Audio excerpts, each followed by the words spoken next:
One of the most common questions I get on my Red Delta Project live feed and Q&A that I host every Saturday afternoon is people saying, I want to get a loved one or a friend involved in fitness, get them to eat better or join the gym, but they're resistant to it, so what do I do?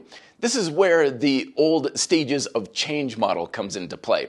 Recognizing where this individual may be along this continuum can help you address and identify what type of advice that's going to be best for them to get them moving forward instead of making them more resistant. So stage number one, pre-contemplation. Think of like when you get a telemarketer on the phone or annoying spam emails, you have no interest in it, you don't want it, you want nothing to do with it, so any sort of intervention or people giving you that advice is completely annoying. And that's exactly the way that we can come across if who we're trying to convince to join a gym or to be interested in changing their diet has no interest in it whatsoever. So in this stage, the best thing to do is just to simply lead by example. Set yourself up as the best image you possibly can for the benefits of healthy lifestyle changes. The next stage is contemplation. The best thing to do now is to simply ask them, are you interested or open towards making any sort of changes in your diet or your lifestyle?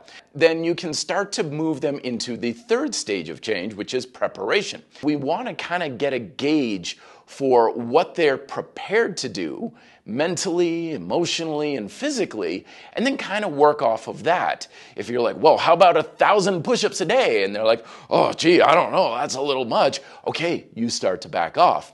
But at the same time, if you're suggesting something like my minimalist fitness program, which is very, very simple and very, very, minimalist, if they're like, well, I don't know, it doesn't seem like it does very much, well, then maybe we need to ramp it up to something a little bit more aggressive, just at least so they feel like it's going to potentially do something. And then if you're really lucky, you can get into the next stage, which of course is action. And when we're trying to get someone to make some initial changes in diet and exercise, don't get too hung up on what's the correct action they need to be taking. Because the biggest myth out there about beginning a diet or exercise program is that being a beginner means that you need something very special or very curtailed to exactly that state. But the good thing is when you're a beginner, literally anything's going to do something. So all you're trying to do is build up some momentum and get some easy wins. And then the final stage, of course, is maintenance. Because once you get someone moving along, that doesn't mean the job is done. They still have all sorts of challenges and obstacles they're going to be facing, lifestyle changes and so on, that's going to make it difficult for them to maintain their habits. Then it's all about having flexibility and changing the approach to keep things moving forward to some degree.